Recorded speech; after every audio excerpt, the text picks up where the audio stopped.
Hey guys, well, it's nearly bedtime for me, and I have had a very crazy day, and um, I'm going to try to explain to you sedimentation, and we're going to try to work through an example.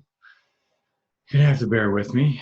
Hopefully, I don't make too many mistakes. I had to learn how to use new technology, and which really wasn't too bad, but hopefully, I'm going to be able to incorporate that with no issues for this first Zoom meeting. And so I'm keeping my fingers crossed. All right.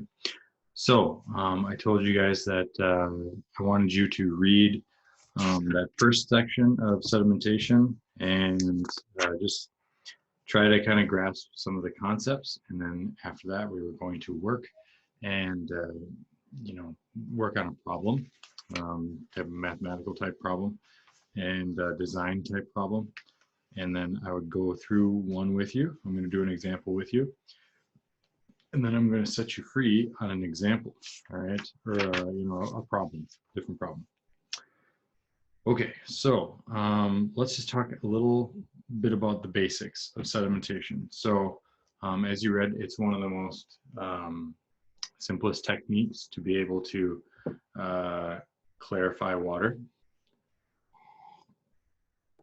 And it works based on the principle that particles start out at the top, or well, they don't have to be at the top.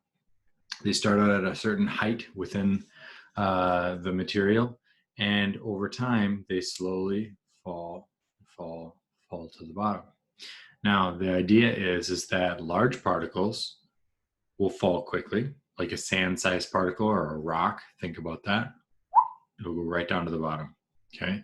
Very, very fine particles like silts and clays take a long time to fall to the bottom of the container. All right. Sometimes days and days and days. All right. And so the idea is that we can clarify the water or treat it by taking some of those particles out by just letting them settle over time.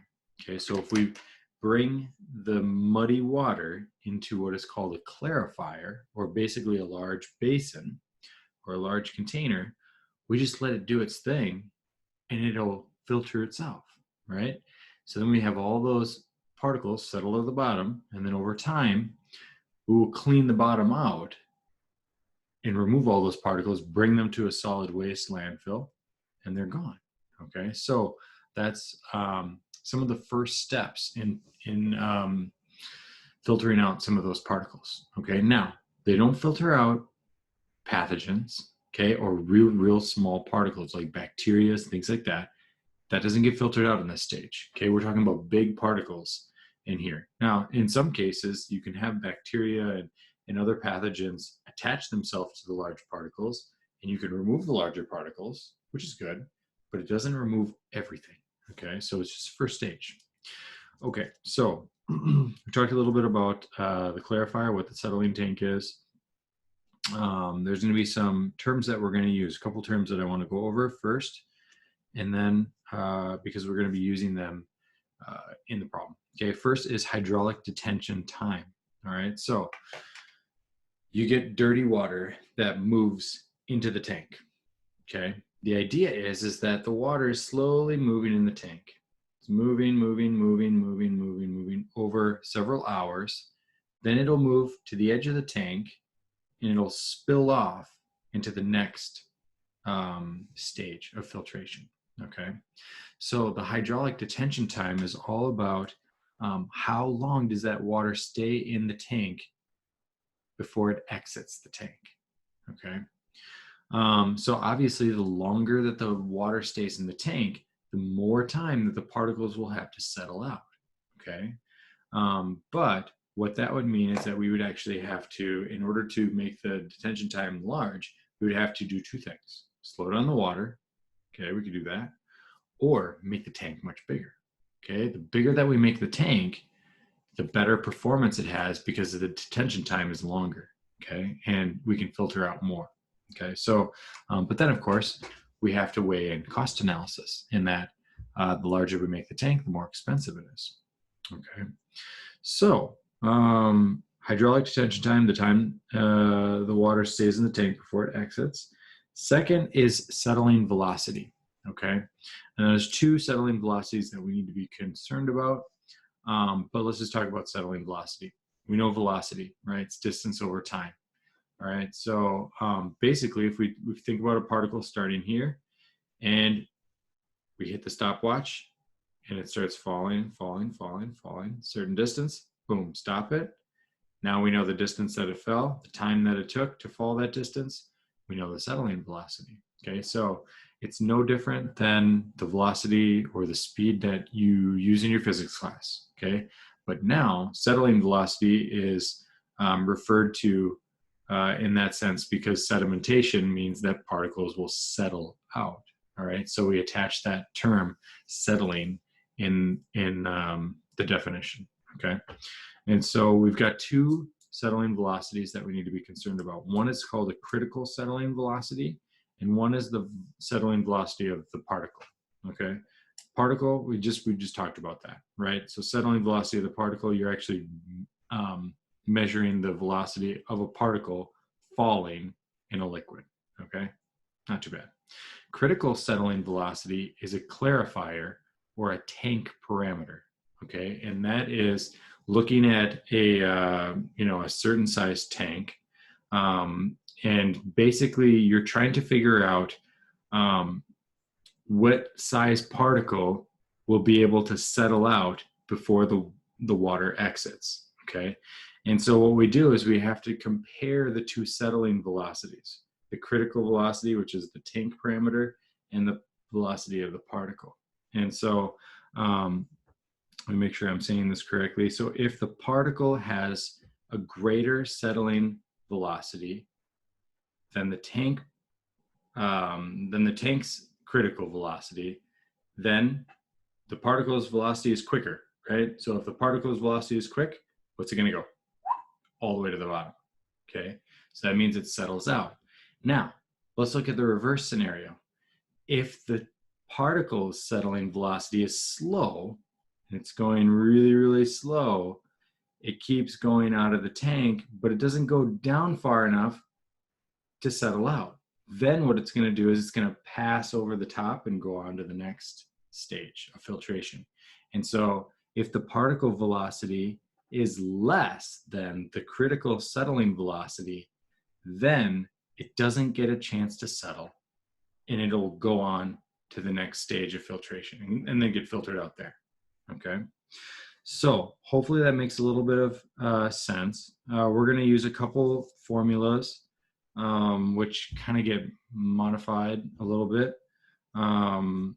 There's a formula, let's see, hydraulic detention time is formula 6.6. Okay, we're going to modify 6.6 to be able to get theta, which is hydraulic detention time. And we'll talk a little bit about that. And then we're going to use 6.5, which is Stokes' law to calculate settling velocity for particles. And then we'll use 6.7 as well to calculate that critical settling velocity of the tank. All right. So let's go ahead and get started.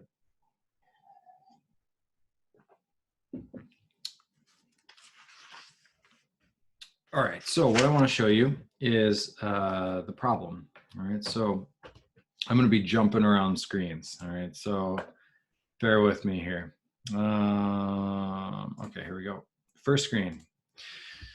So here's our problem. We have it's actually a really cool problem that I think a lot of you can relate to. Relate to in some sort of way. You can at least understand it. So drinking water treatment plant. Okay, that's what we're talking about, right? We're trying to, take water from either surface water or groundwater. We're trying to treat it and then get it back to the people. Okay.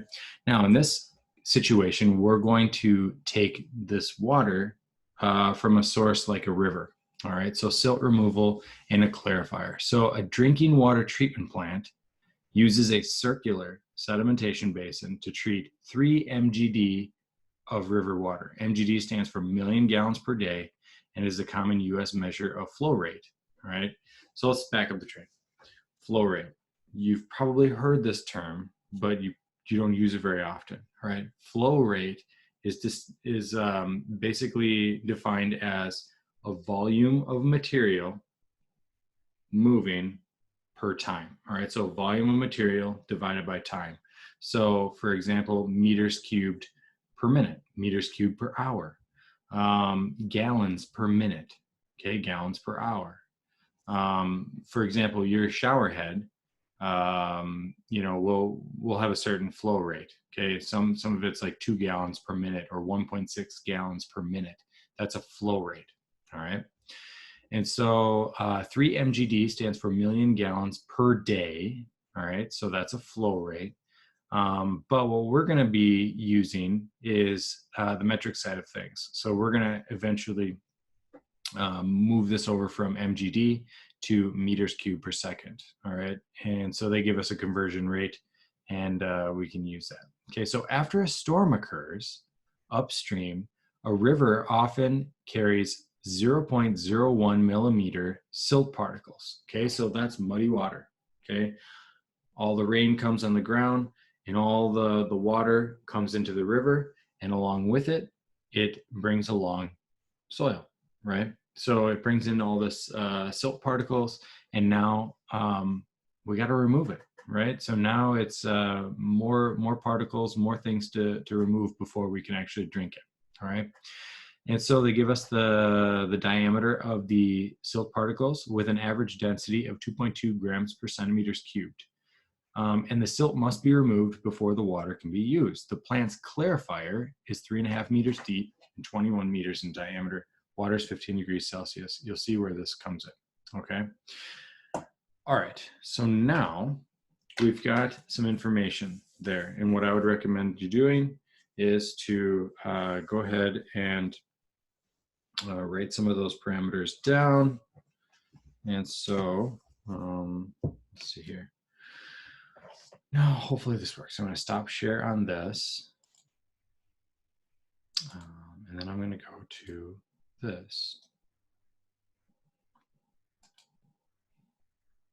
Okay, I got to do this every time. This is interesting.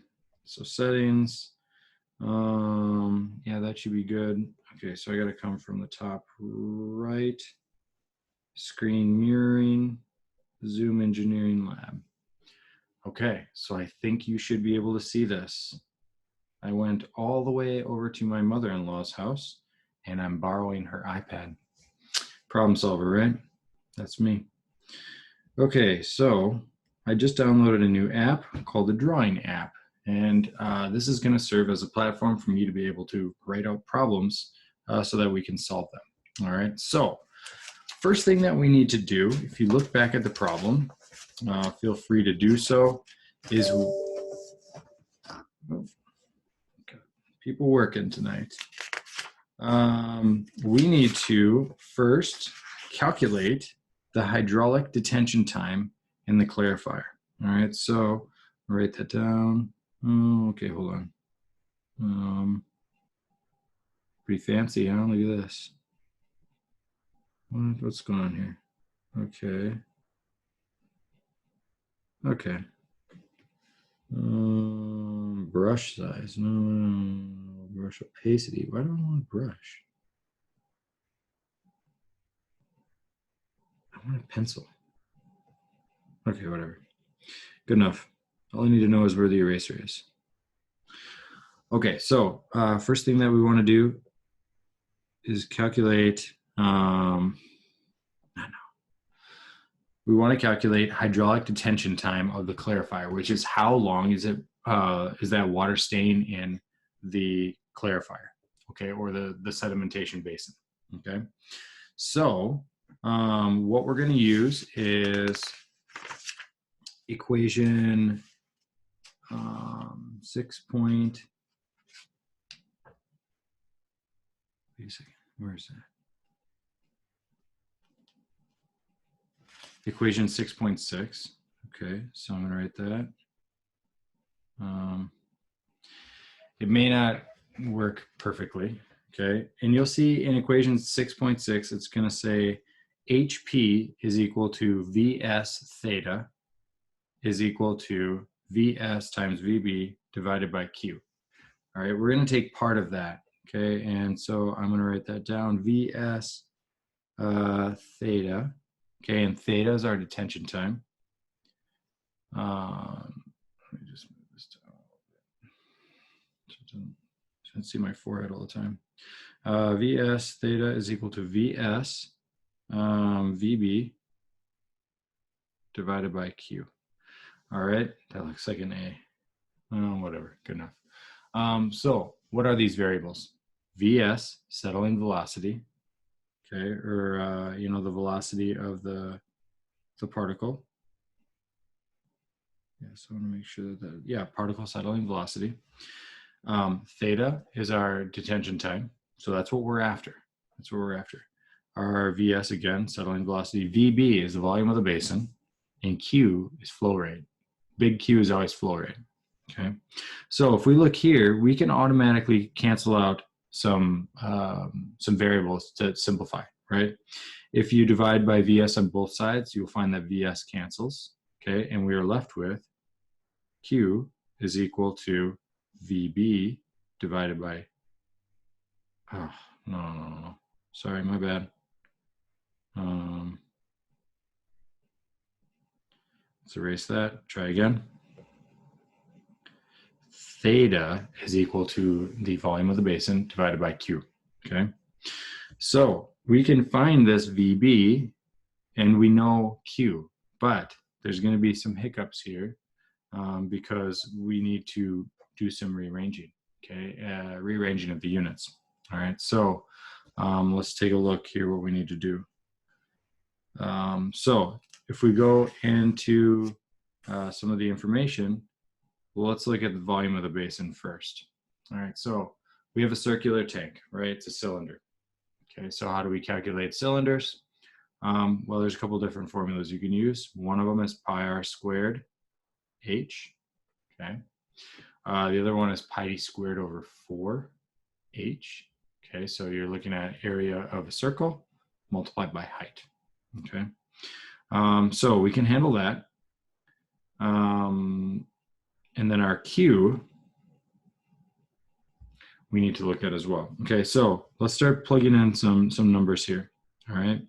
So our theta is equal to pi times radius. Now what's our radius? Well, we know the diameter. Diameter is 21 meters. So 21 divided by 2 is 10.5. It doesn't like circles or dots. 10.5 meters. Oh boy. Then we need to square this, right? Multiplied by h, which is going to be 3.5 meters.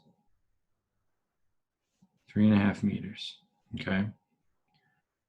So now we've got pi r squared times 3.5, which is the height, okay? Pi r squared h. So that's good. We can calculate a number there. Let's look at Q, okay? Here we have 3 mgd of water, okay? Now back the train up. I can't put mgd in there because I'm mixing gallons and my units aren't going to work, all right? So I'm going to erase this because I'm finding out that I need a lot of room to do these equations and do these writing. I can't do it really small. So here we go. We have 3 mgd, all right? mgd stands for million gallons per day, all right? And we have a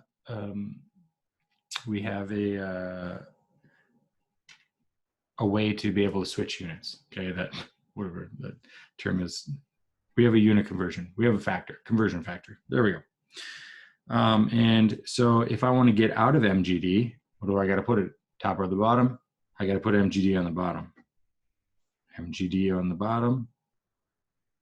All right, so for every 1 mgd, if you go back and you look at the example, it says it is 0.0438 meters cubed per second. Okay, sorry, this doesn't look all that great, but bear with me, I'm doing my best. All right, so if we multiply that, we get 0.1, let's see here. Yeah, I better just look at this so I don't have to enter it in the calculator all the time. I already solved this. 0.1314 meters cubed per second. Okay. So here we go. Now I've got meters down in my theta here. And now if I do my flow rate, 0.1314 meters cubed per second, now I'm going to get units of seconds. All right, so my meters are going to cancel out, and then I'm going to get some seconds there. So what do I get? I get 9,225.7 seconds. Now we don't want to deal with seconds. All right, so let's bring that to hours. Okay, so again, do some conversions. All right, so if you want to get out of seconds, put seconds on the bottom, put minutes on the top, and then do that again, do minutes on there, and then do hours there. Oh, my silly cat's trying to get in. So in every 1 minute, we have 60 seconds. Every 1 hour, you have 60 minutes. Sorry, this is getting crammed, but I'm running over to the edge. All right, so here we go. If you run that into the calculator, you're going to get about 2.5 hours. So 2.5, come on, 2.56 hours. Okay, so that's our hydraulic detention time. Let's get rid of this. All right, 2.56. Ellie, go on. Silly cat. Okay, I got to figure out a better way to erase. It's taking too long. Okay. Yes. Oh my gosh. Okay, so we have our hydraulic detention time, which is 2.56 hours. Okay.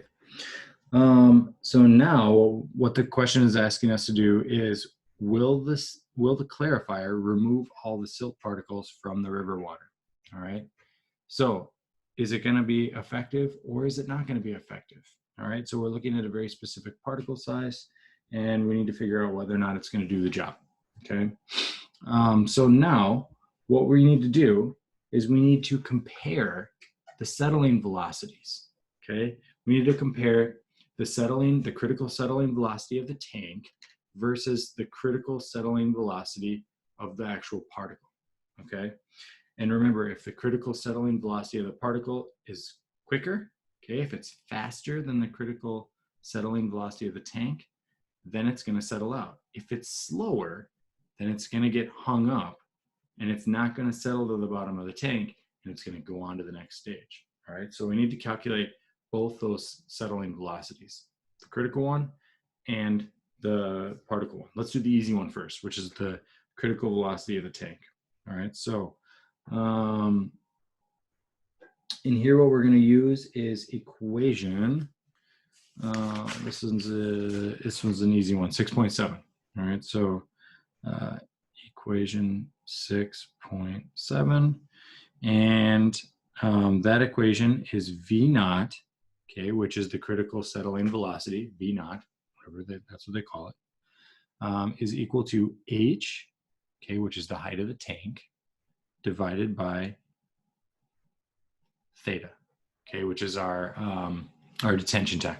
Okay, so easy peasy. All right, height of our tank 3.5 meters, all divided by theta, which is 2.5 hours.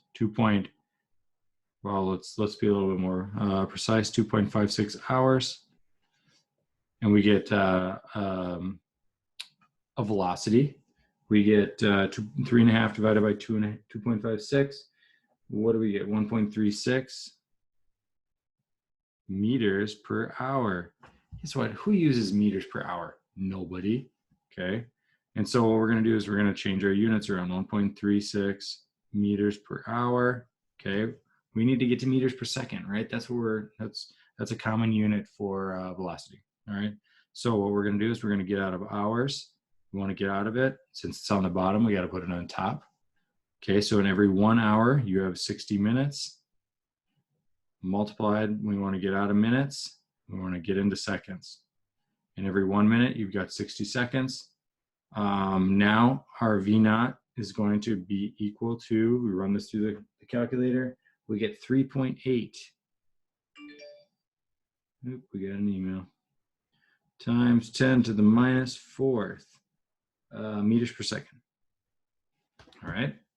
So that's our critical settling velocity of the tank. Now let's do the fun one. So write that down. Make sure that you have that. Let's get rid of all this. No, sorry, I'm going to do it again. Is what it is. Bear with me. I don't want to learn it right now. I suppose there's got to be like a selection tool or something that I can just select all this. Or if I knew how to do Control A. See, I don't understand. Why do I have to do that every single time? Okay, so now what we want to do is calculate the the settling velocity of just the particle, okay? And that's the silt particle that's in the river water, okay? So now we've got this fun equation, 6.5, all right? This is Stokes' law. This describes a spherical particle settling, and how long does that take, all right? So we make a few assumptions. We get Vs, which is settling velocity. We get gravitational acceleration multiplied by rho p of the particle, so that's density of the particle, minus density of the water. Okay, they don't put a W there, but rho is density of the water, all multiplied by d squared. This is the particle diameter particle. Okay, that's squared, all divided by 18 times mu. Mu is viscosity. Okay, viscosity has everything to deal with how thick a liquid is. Okay, think about if you were to drop a particle through water versus very thick shampoo. What's going to take longer? Well, obviously the shampoo, right? Because the fluid is a lot thicker. Okay, so viscosity discusses the particle's thickness, not the particle, the liquid's thickness. All right, bear with me, it's late. Okay, so now some of these variables are easy to get, others aren't. Okay, so in the respect, they're easy to find, but we have to manipulate them. Okay, and you'll see why. All right, so we have G. From your physics class, what do we know as G?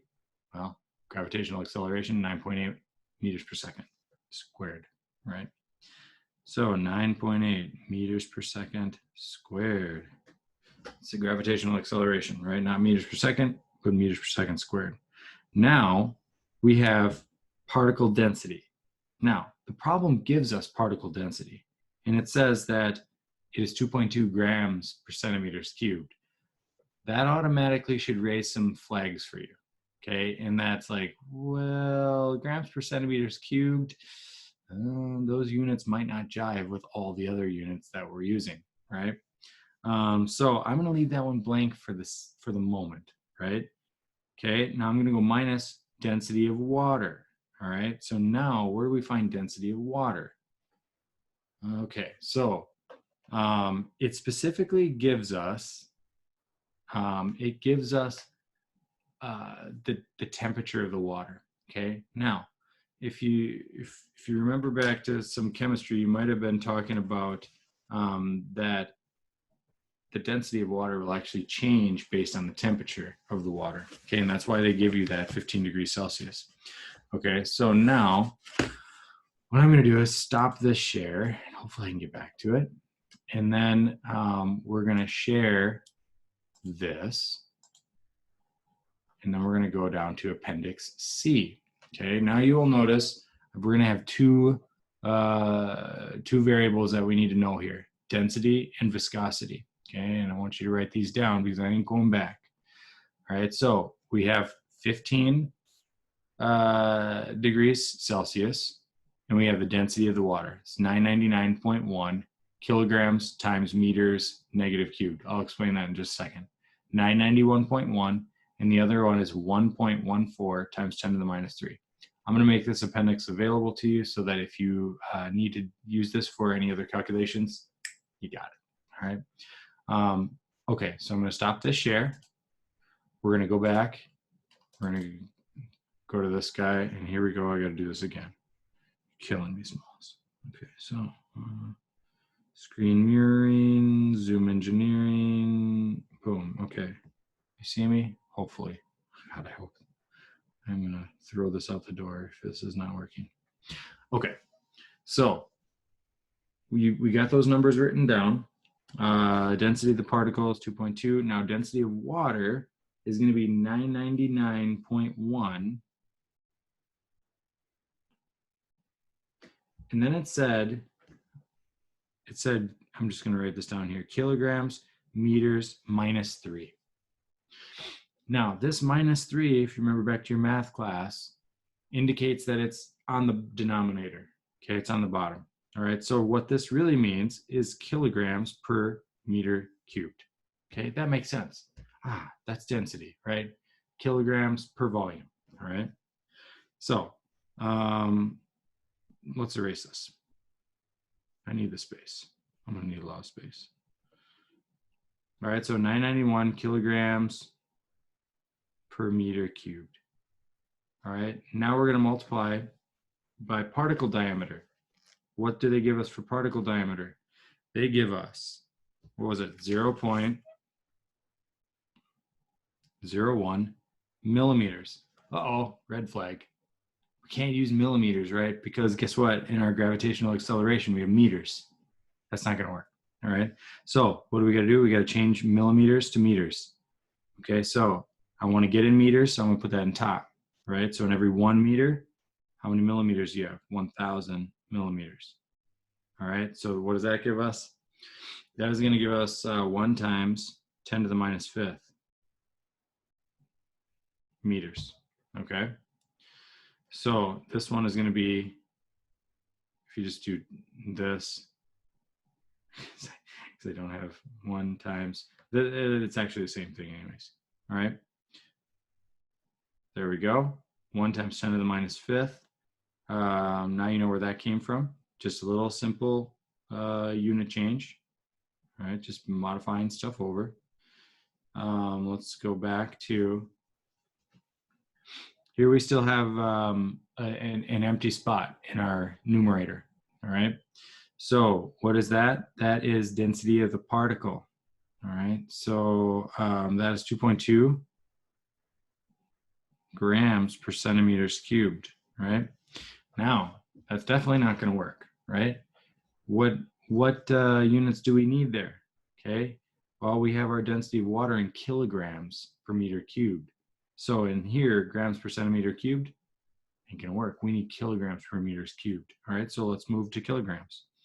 All right, so if grams got to get out of there, we put grams on the bottom, kilograms on top. Every 1 kilogram is 1,000 grams. Okay, now we're out of grams, we're in kilograms. Now we need to get into centimeters cubed. All right, so if you know the conversion for centimeters cubed to meters cubed, kudos to you. I don't off the top of my head. I don't remember all those things. So I'm going to do it one step at a time. All right, so if I want to get out of centimeters, I'm going to put centimeters on top. What do I want to get into? I want to get into meters. All right, so in every 1 meter, how many centimeters do I have? 100. All right, so now I'm going to do this 3 times. I'm going to cube that. Okay, so that's going to give us that value once we enter that into the calculator. What do we get for that? Oh, it's 2,200. 2,200. Let me double check that. It's 2,200. So what do we get for that for units? Kilograms per meter cubed. All right. So I can put that in there. 2,200 kilograms. Well, it's not very sensitive, is it? per meters cubed. Close enough. And there we go. That's a 3. All right, so now you see that that subtraction there. Those units are going to jive. Okay, you're going to be left with kilograms per meter cubed. All right. Now let's erase this. Get rid of this. We're almost done. Hang with me.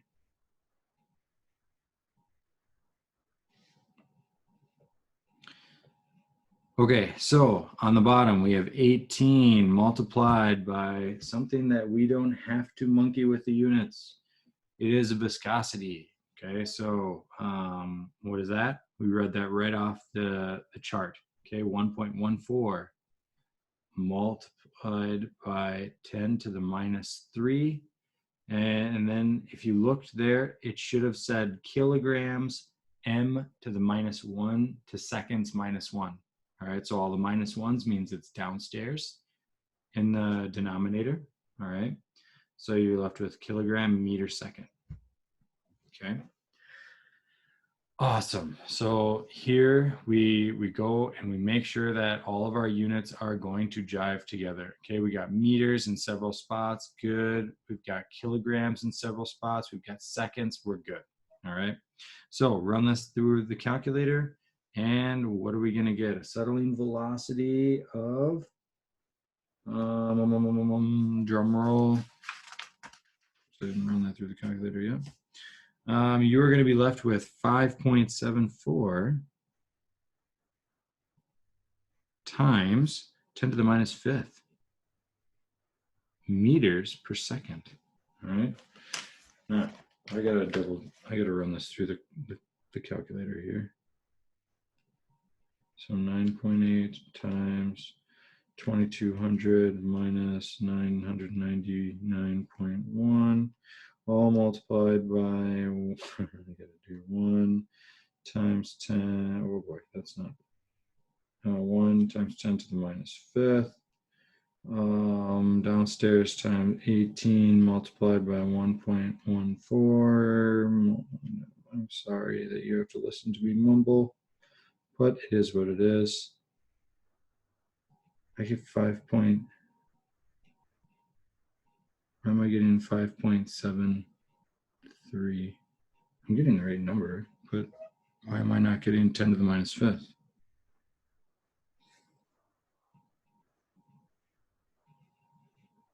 Ah, I know why. I didn't square that. I didn't square my diameter. Come on, Jones, get with the picture here. See, all of these details, I'm telling you. Multiplied by, I'm going to put that in brackets, 1 times 10 to the minus 5th. Square that bad boy. Okay, square that. Then we're going to divide by 18 times 1.14 times 10 to the minus 3rd. Oh, I love it. I love it. There we go. 5.74 times 10 to the minus 5th meters per second. Okay, so we've got the information that we need to be able to make our recommendation, right? We've got city officials. They're concerned whether or not we're able to filter out these silt particles. Now we can compare the critical settling velocity to the particle settling velocity. All right, so we have, let's get rid of this.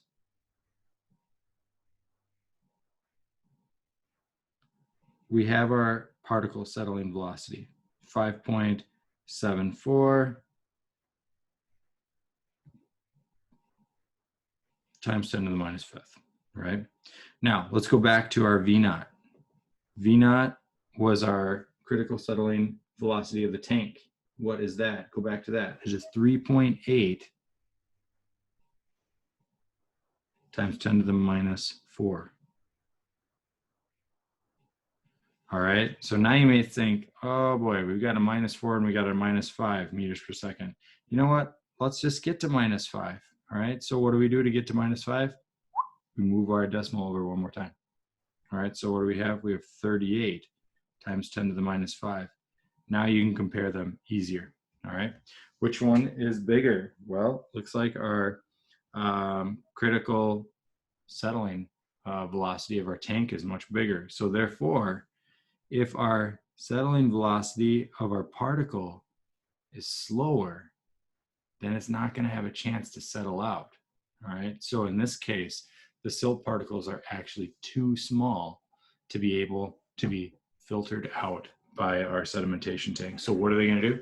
They're going to pass through the clarifier tank and they're going to go on to the next stage, and they'll get filtered out in a later stage.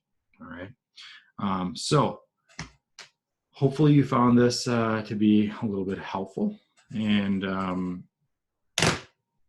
really there's not too much complexities going on here, other than the fact that you know, usually in engineering you have to manipulate the units to get the units to jive and to work out for you. All right.